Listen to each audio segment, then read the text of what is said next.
So you've gotten yourself a MacBook Air, well, a new generation of MacBook. This in particular right here is an M3, and you actually managed to spill something on the keyboard. And now, well, that keyboard not only doesn't it not work, or doesn't work in its entirely, but you've also managed to ruin maybe the trackpad as well. So there's no more clickiness coming out of the trackpad, and you see that a lot of the keys actually stick and don't rebound, and also they don't really type. So, well, you've managed to ruin your keyboard. This is where I come in. I try to fix it myself, with nothing more than, well, just a basic iFixit kit and just a bit of patience and time.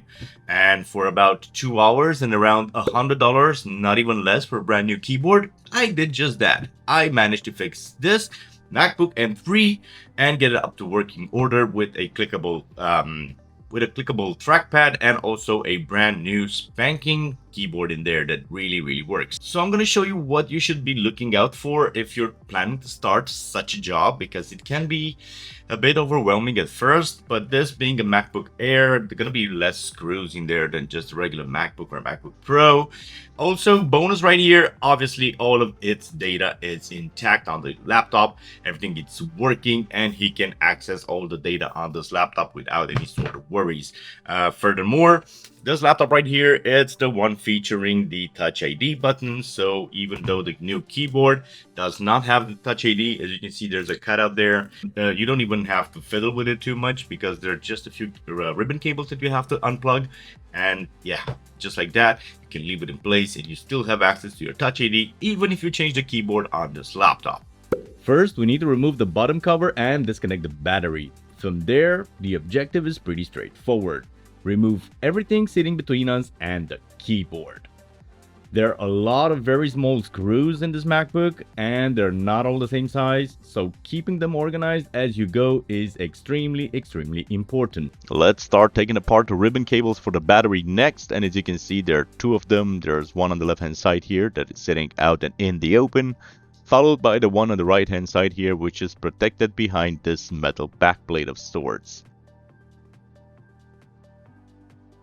Taking apart the two tiny screws holding it in position, you have access to the ribbon cable now that you can just gently pry out of position using a plastic spudger.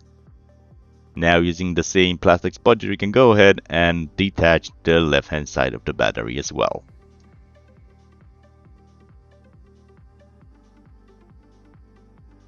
Now, with the ribbons out of the way, we can go ahead and attack the remaining problem. And the issue is, of course, with the double-sided tape holding the batteries in place, so we can go ahead and remove that now. Pro tip over here, don't pull at an angle, don't pull upwards, just pull straight forward. I didn't even have to use any sort of alcohol here, they came out very easily. Moving forward, we have 4 screws holding in this metal bracket right here that we'll have to remove in order to take out the whole assembly for the battery out. My biggest problem was definitely this one stubborn screw right here that got stripped. So pro tip guys, be 100% sure you are using the proper bit and apply the proper torque. Don't let it off, and if you do feel the screw stripping, stop and reassess your bit and try to use the proper one if you're not using the one that you have to. This will definitely save you a bunch of trouble down the line. Alright, and just like that we managed to remove the battery assembly out of this laptop. Guys, don't forget, you can be absolutely legendary, and if you're getting any sort of value out of today's video, yeah, maybe consider hitting that like button, maybe even that subscribe button. And also, it's very important for me, if you guys are considering to do this yourself, or have you done this yourself, leave your comments down in the box below so that other people can see what were your challenges. Alright, let's carry on with the rest of the disassembly. Basically, at this step you have to remove every tiny little screw that you see, and also make sure to remove all the ribbon cables along the way, even those that are hidden behind these metal shields. The speakers now have to come off. You'll find them on the left and right corners of the device. And there is also this metal bracket that sits there in the middle that also has to come off before you are greeted with, well, more ribbon cables.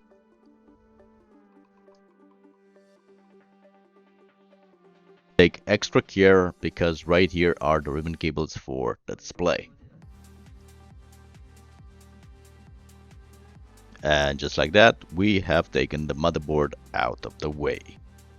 The only thing standing in between us and the broken keyboard now is, well, this backlight over here. This is a cardboard-like material that is just glued around the edges, so all you have to do is start peeling in one corner and work your way until the other side. There is one small thing that you have to worry about, and those are the ribbon cables at the top there, as you do have the ribbon cable for the old keyboard that, you know, it's a good habit to try and take off neatly and not just rip them apart. And also mind the ribbon cable for the Touch ID button that is still in place, and we have not taken that apart, as there is no need to do that. One thing to note here is that I didn't have a replacement backlight for this keyboard, so I really was careful when trying to peel it off, and I could reuse this one after giving it a thorough wipe down. And even for you guys, if you don't have a replacement unit, don't throw this away in the trash, because you will still need to put this back in, as the motherboard sits on top of this one, and well, in that way it actually clearly marks the spot for all the screws and where all the ribbon cables go. Trust me, you'll thank me later when you'll see exactly what I'm talking about with the motherboard showing its clear mark as to where it needs to sit for everything to line up. And here we are at the main event, the old keyboard that we have to remove. Now, the only thing to mention here is that there are like a million screws around the perimeter of the keyboard that you have to take out, and even I missed one, so do take your time and go over it once more after you think you're done, because you might, you know, see one that you missed. But otherwise, there are these rivets that are sitting at the middle of the keyboard. Basically, for each keycap there is a rivet, and you can do just the same as with the backlight. You can start peeling at it, and you will eventually work your way from one corner to the other side, just peeling the keyboard away. Yeah, you'll be left with something looking like a banana keyboard, because this is an aluminum, or I should say a thin aluminum backing for the keyboard. So that is the structural part of this keyboard, but it's definitely doable, and with just a bit of force, you will do it no problem.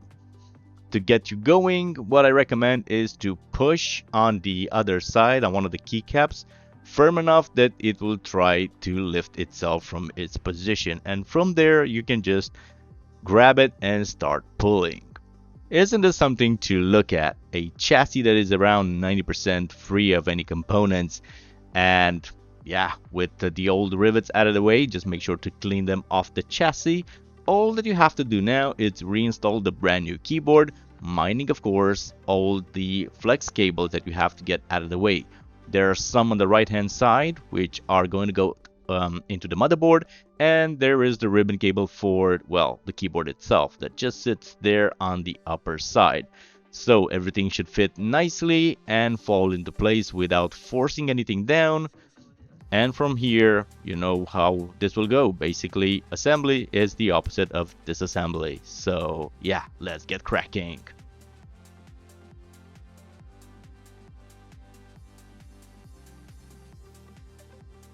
So yeah, this is basically how you can fix your own MacBook Air, and I think this kind of applies to other models as well. You have to do your due diligence, but still, it proves without a doubt that you can do this at home without having to spend a ton of money at the Genius Bar and lose your data. And at the end of all things said and done, you will have your pride, you will have your data, and as well, you have saved a ton of money that can go into something else. Guys, don't forget the drop box below, it's for you, so you can drop me down your comments, maybe your questions. If you have any sort of questions about what's happening in the process, yeah, drop them down in there and I'll reach out to you as soon as possible. And also, if you feel like you've learned anything from today's video, maybe hit that like button, even subscribe. And if you don't want to wait for my next video, there should be a video link up here where you can see me in the next one until, well, that one drops. See you guys, stay awesome, repair your stuff, own your stuff, and see you around. Bye-bye.